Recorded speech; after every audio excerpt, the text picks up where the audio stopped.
falsedad. Fíjense cómo dice: afirmar una falsedad, afirmo algo que es mentira, o negar o callar la verdad. Callar la verdad. Afirmar una falsedad o negar o callar la verdad. Entonces, es decir, afirmar una falsedad o negar la verdad son dos formas de no dar información. Y cuando no doy información es la reticencia. No sé más nada y estoy negando, con eso no doy información, ¿no es cierto? Son todas formas de falso testimonio, pero tengo conciencia de eso. Por eso, si yo a alguien le quiero dar el beneficio de la duda, si me está mintiendo o no, le digo: mirá, lo que vos estás diciendo ahora es inexacto. Es algo que yo le estoy dando como una posibilidad de que la persona por ahí recapacite o me pruebe efectivamente que está diciendo la verdad. Pero si yo a alguien le digo, a ver, jurídicamente hablando, ¿no? Pero si ustedes en una charla cualquiera cotidiana le dicen: che, lo que vos estás diciendo es falso, es tratar de mentiroso a alguien. Por eso, porque la falsedad es la conciencia. Fíjense como dice Soler acá.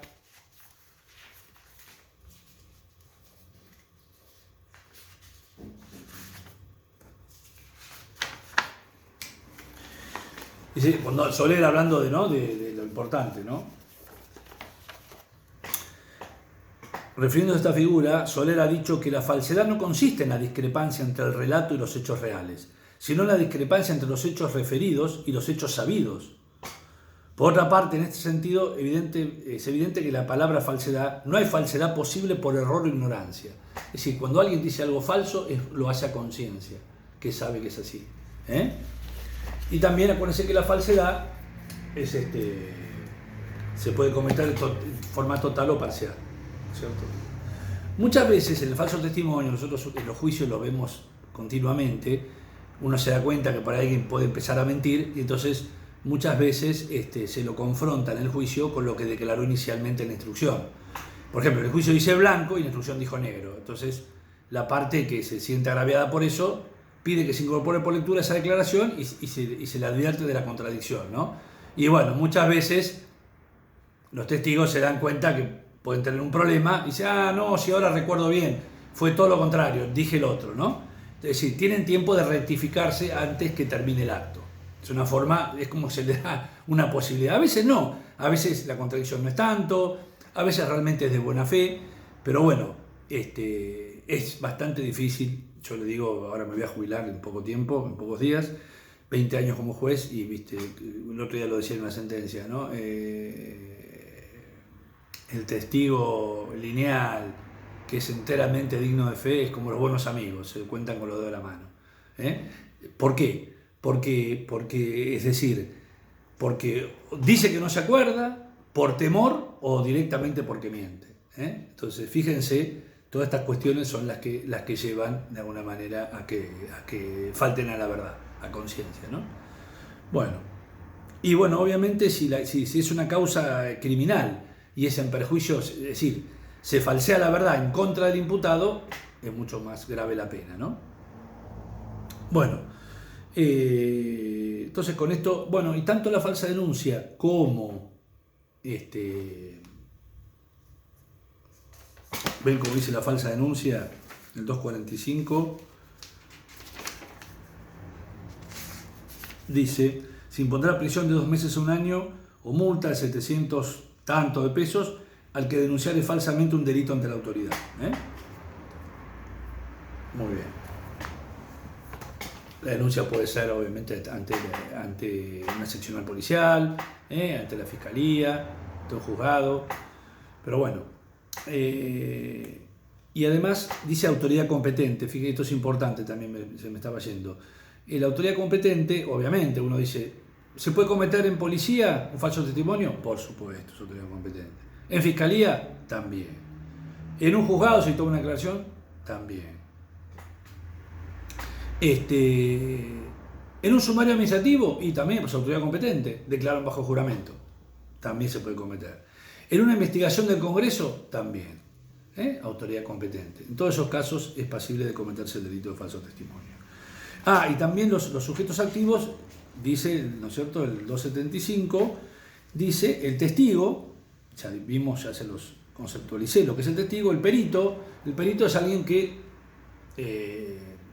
es eximio en una determinada ciencia o conocimiento y que ilustra al juez acerca de determinadas cuestiones. Como por ejemplo el autopsiante, ¿no? El que examinó el cadáver de la persona que fue víctima de un homicidio, nos ilustra como médico acerca de la operación de autopsia que ha realizado, por qué murió, por dónde murió, en cuántas horas se estima el momento de la muerte de la persona, ¿no? Bueno, son peritos, ¿no es cierto? Nos ilustran acerca de una actividad determinada que el juez no tiene por qué conocer en esa profundidad. El intérprete es una persona, si viene un testigo chino a hablar, tenemos un intérprete que nos traduce de alguna manera, nos interpreta lo que dice la persona. Y el traductor es sobre documentos, ¿no? Traduce documentos. Todas estas personas pueden cometer el falso testimonio. Bueno, visto esto, y le quería decir,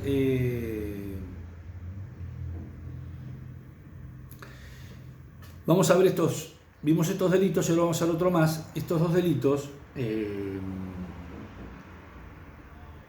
afectan, estamos delitos contra la administración pública, ¿no es cierto?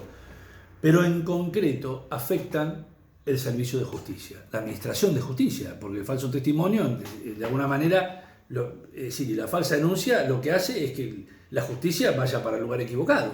Eso es lo que se pretende, es o beneficiar a un culpable o de alguna manera o amenguar su responsabilidad. En definitiva, atentan contra el principio de afianzar la justicia, ¿no? Que no permiten que se sepa la verdad. Socavan, ¿no es cierto?, el norte que debe tener todo proceso, que es la averiguación de la verdad, de un lado o de otro. Tanto la falsa denuncia, como son muy parecidos, ¿no? La falsa denuncia es el que denuncia y, bueno, obviamente tiene el mismo problema que el falso testimonio, no deja de ser un testimonio, ¿no? Bueno, y vamos a ver ahora también otro delito que afecta a la administración de justicia, ya que lo tenemos acá, que es el artículo el encubrimiento, ¿no? Esto es importante, se los doy ahora, antes de seguir con los demás, porque, bueno, ya que estamos en los delitos contra la administración de justicia, dentro de la administración pública, en concreto contra la administración de justicia. Y respecto del encubrimiento, chicos, es importante que,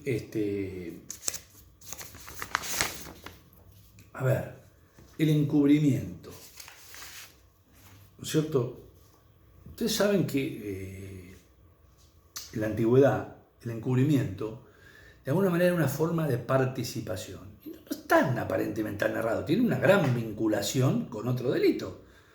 Encubro un delito, encubro, es decir, al delincuente, al partícipe, al prófugo, que cometió un delito, ¿no? Entonces, de alguna manera, se lo llamaba, los antecedentes, ¿no es cierto?, nacionales, estaba en la parte general. Teníamos los autores principales, son todos los que conocemos, el autor, el coautor, el partícipe, y también teníamos a estos, hablaba de los auxiliadores o fautores, en el artículo 62 del proyecto de Tejedor.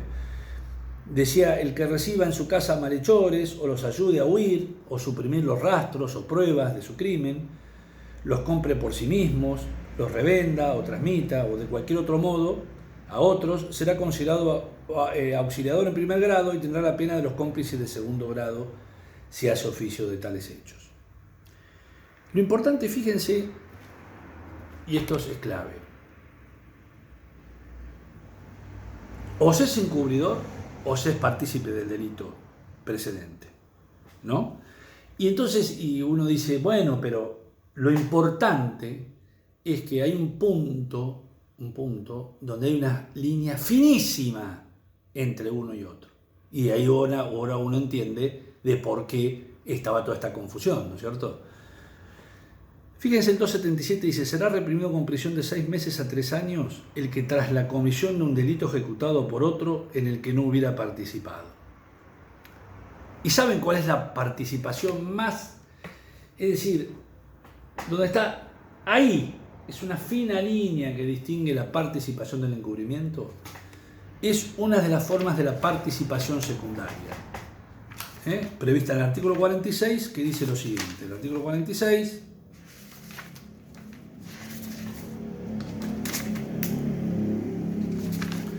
Dice, los que cooperaran de cualquier otro modo a la ejecución del hecho, y acá, y los que presten una ayuda posterior cumpliendo promesas anteriores al mismo. Serán reprimidos con una pena menor, ¿no? Es decir, si yo prometo encubrir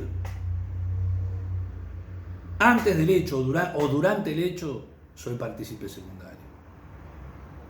Si lo hago después, sin promesa anterior, soy encubridor. Ese es el punto. A ver, sería así. Supónganse, estoy en mi casa yo y de repente me tocan la puerta. Uy, mirá, es Pablito. Digo, Pablo, ¿qué pasa? No, Robert, por favor, escuchame, mirá, vengo de robar un banco. ¿Cómo? Pero, dale, che, éramos muy amigos de la infancia y yo, realmente el tipo se había portado muy bien conmigo. No sé, una vez me salvó la vida nadando, supónganse. Y me dice, por favor, teneme la plata acá guardada, así no levanto sospechas. Yo no sabía absolutamente, le digo, bueno, finalmente, bueno, dale, y lo encubro. Eso es una cosa, eso es un curioso. ¿Tuve algo que ver yo con lo anterior? Absolutamente nada, no sabía nada. Podía saber que Pablo podía andar en algo raro, pero no, nada, absolutamente nada. Es decir, de alguna manera lo favorezco a él, reteniéndole el dinero, escondiéndoselo, y con eso él lo encubro, ¿no? Entorpezco la investigación. Ahora, el mismo ejemplo, supónganse, él venía de robar el banco, ahora no, viene a casa y me dice, toca la puerta, hola Pablo, ¿cómo andás? Che, Robert, escuchame una cosa, mira, nosotros mañana con 2 más tenemos pensado robar el banco, no sé, Quilmes.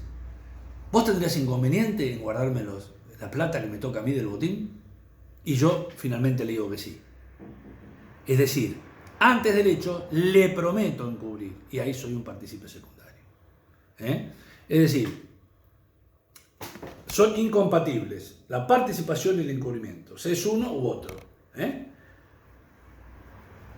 Entonces, esto lo tienen que tener claro, porque, bueno, finalmente, como recién les decía, en el proyecto Tejedor, de alguna manera, el encubridor era una forma de participar en el delito. Luego, a fines del siglo XIX y a principios del siglo XX, con el Código Penal nuestro de 1921,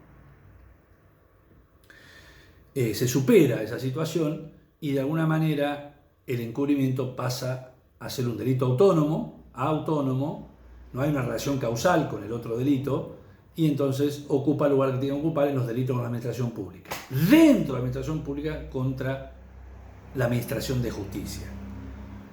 Y ustedes fíjense que el bien jurídico protegido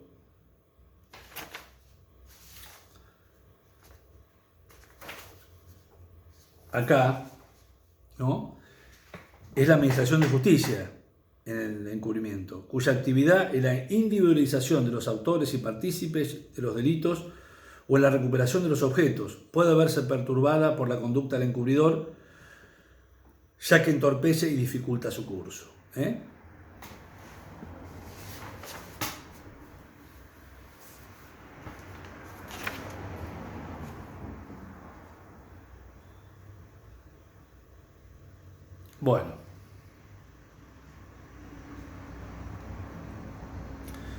Bueno, tenemos que ver entonces cuáles son los presupuestos del delito de encubrimiento.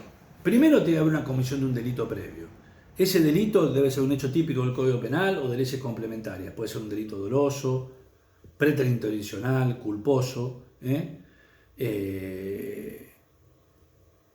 A ver, tiene que ser un hecho, ¿no es cierto? Que, bueno, ahora se dan algunos supuestos. ¿Qué pasa si yo encubro un delito que ya está prescripto? Bueno, no, si está prescripto el hecho principal, no hay encubrimiento. Distinto es que yo lo haya encubierto antes que prescriba.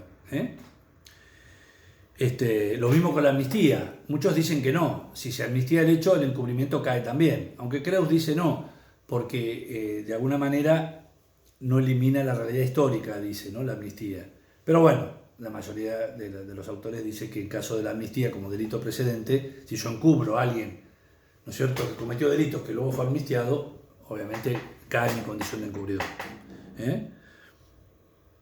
Y en los casos de instancia privada, bueno, obviamente, en la medida no puedo encubrir a alguien si no ha denunciado un delito con integridad sexual. Pero una vez denunciado, listo, adquiere la condición de acción pública y entonces ahí me convierto en encubridor. Lo mismo los delitos de acción privada, ¿no es cierto? Una vez que están formalizada la acción, bueno, ahí puedo encubrir. Muchos dicen que si decae la acción ya pierde esa condición, ¿no? Porque, bueno, de alguna manera tiene que ver con eso, ¿no? La comisión de un delito previo, en donde uno no ha participado. Y acuérdense, la fina línea es sin promesa anterior, ¿no es cierto? Si no hay promesa anterior, ¿no? Es muy parecido. Prometo encubrirte. Antes del hecho o durante el hecho, si yo, por ejemplo, Pablo me dice, escuchame, me están corriendo ahora del hecho, bueno, ahí sería partícipe. Si yo le digo, dale, dame la plata, ¿ven? Porque mientras se sigue sucediendo el hecho, ¿no? Que no se ha consumado, bueno, puedo ser pasible de ¿cómo se llama? De ser encubridor, ¿no es cierto? Lo mismo con el secuestro extorsivo, que es un delito, por ejemplo, que yo, no sé, secuestran a alguien y bueno, y supóngase que alguien dice, no, yo no quiero saber más nada, pero sigue secuestrar a la persona y estoy encubriendo a esa persona, ¿me entienden? Porque es un delito permanente. Es decir, mientras se sigue cometiendo, el delito puede ser encubierto. Es decir, uno puede llegar a participar. ¿Me entienden? Es como, no sé, secuestran a alguien y bueno, a los 10 días alguien dice, che, oye, me pagaron una parte del rescate, ¿me lo escondés? Dale. Esconder esa parte del delito, en realidad, vendría a ser un partícipe secundario. ¿Se dan cuenta? Porque se sigue cometiendo el hecho. Entonces, no es después de cometido el hecho. Bueno. Y obviamente con esto quiero decir que el autoencubrimiento no es delito, ¿no? Si yo, por ejemplo, maté a una persona y después quiero borrar los rastros, soy autor del homicidio, no de encubridor de los rastros. No es punible el autoencubrimiento, porque son dos cuestiones distintas. Bueno, entonces ahora hay que ver cuáles son los supuestos del encubrimiento. Para ello tenemos que ver, a ver, en esto, chicos, el artículo 277 es bastante engorroso, pero bueno, por eso tienen que verlo muy didácticamente, aunque el código no ayuda para nada en eso, pero bueno, en el 277, si ustedes tienen, cuando tomen el código se van a dar cuenta, vamos a ver que tenemos el encubrimiento, tenemos los tipos de encubrimiento, es lo que se llama el favorecimiento personal.